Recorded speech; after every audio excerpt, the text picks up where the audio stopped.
This is going to be a variant on the Zebra Midge pattern. I've got a size 18 scud hook here in my vise, and usually when I tie this up I'll be either at an 18 or smaller. I certainly wouldn't go any larger than that. Most commonly I'll be tying this up on a size 20 or 22. So this is a variation on the Zebra Midge. Typically my Zebra Midges have a silver bead on them. The body is going to be black thread, and then it just simply has a silver wire ribbing that runs up it. In this case, we're varying this a bit, and that's why it's called the variant. We're switching out the silver bead for a gold bead, and I'm going to be adding a peacock herl body or collar here on the fly. So I've got my thread started here. I'm just using a GSP thread, gel spun. It just helps me keep a nice thin body on this. And I'll take my piece of brassie size silver wire here, and I'm going to tuck that in the bead just a little bit. I want to secure this wire on the lens side of the hook, so that's the far side. I want to make sure that that wire is tucked into the bead but not going over the eye of the hook. So we're just going to go ahead and work our way down. We're going to take this fairly deep around the bend here. And I'll try to take touching wraps, but the reality is we're going to add a little bit of a taper to it. Not a large one, but a hint of a taper, which means I'm going to be running my thread back up and down a little bit, and that should close the gap on any of those spots where you might see the silver wire showing through, or you might see the hook shank showing through. So as I take this deeper down into the bend of the hook, you'll see my thread is now kind of almost going horizontally, because I do want this fairly deep down into the bend. And once I'm down here, I'm just going to go ahead and work my way back up towards the top. And it doesn't hurt to rotate your thread counterclockwise a little bit. That's just going to flatten it out, give you a little bit smoother body. So we'll go ahead and take that right up behind the bead. I know I have some silver showing through. I'll turn it sideways just so I can check the lens side of the hook. You want to do that even if you're not filming, just because what you see on your side of the hook may not be what's on the other side of the hook. So you can finish a fly off, tie it off, break off your thread, cut it off, only to find that you've got the hook shank or silver showing through on the other side that you're not seeing. So we're just going to go ahead and build up a small taper here just by going backwards and forwards each time, taking a shorter trip back, not going quite as far. And again, I only want a hint of a taper here, so we're going to go back up. That's one of the reasons I like the GSP, is it doesn't leave much of a footprint, and it's going to give us a smoother and a kind of a smaller profile, which is what I'm looking for here. I don't necessarily need this to be very bulky. So I'm going to take a look sideways. I'll probably take one more trip up and back, going a little bit shorter distance this time, and then coming back up and finishing off right behind the bead. And that gives me just that small hint. I'm checking both sides. Looks like I've got my silver kind of covered up the way I want to. Give myself a little bit of extra thread and grab our silver wire, and we're just going to take some pretty even and open wraps of the silver wire as we work our way up towards the back of the hook.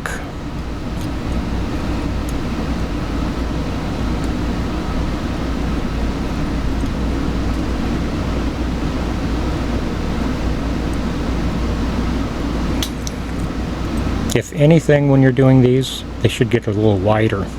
Don't let them get smaller, because that's just not what the bug's abdomens look like. So I'm going to take that right up behind the bead. We'll take our thread around here a couple of times, securing that in place, and then I'm going to take a couple of wraps right behind the bead as well. And then I'm just going to put some tension on that wire while I helicopter rotate it around, and that will create heat friction and it'll break right off. As I noted before, we're going to use 2 peacock herls here. We're going to use those for the collar. I've got them kind of lined up, and I'm just going to sneak in here with my scissors and cut off the tip ends. That gives me an even tie-in point, but it also cuts off kind of that more brittle tip of that peacock herl. So we're going to go ahead and tie that in, Just take a couple of thread wraps backwards like that, not too tight or you'll cut through the stem of the herls, and then I'll just draw them backwards until they're about this where the bead is. And I'm just going to again move back up forward, not cranking down on my thread, just so that I don't break this off or cut through those peacock herl. Then once I've got that, we're just going to take the back ends of these peacock herls and I'm going to just twist them in my fingers a little bit, and you'll see what that does down towards the behind the bead is our peacock herls are starting to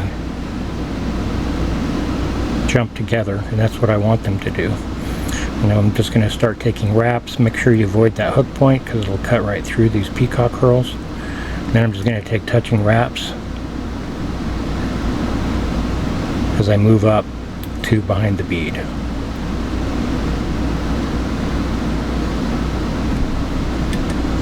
You can see that my thread came with me, which is fine. I'll just give myself a little bit of extra room and I'll back some of those wraps off.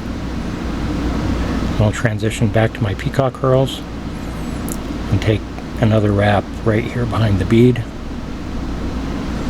And once I've got that in place, I'm just going to go ahead and wrap over the top of those two peacock herls right behind the bead. A couple wraps will probably do it. And I'm going to just kind of arch those peacock herls backwards towards the bend of the hook, and I'll take 2 or 3 more wraps here. They're secure. I've got my collar in. Usually if you've got this tied down nice and tight, you can just break these two off. So I'm just going to kind of pluck them. That will give us a nice clean break off point on them. I'll give myself a tiny little bit of extra thread for us to be able to whip finish.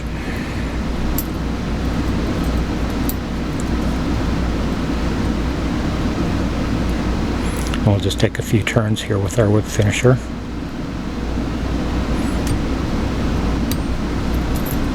And then grab our thread cutter, and I'll just go ahead and cut that thread off nice and close. And with that, there you go. Here's the Zebra Midge variant.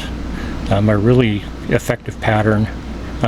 Something you want to have in the box to go along with your normal regular zebra midges. Great pattern for beginners. Only really takes a couple of materials aside from your hook and your bead.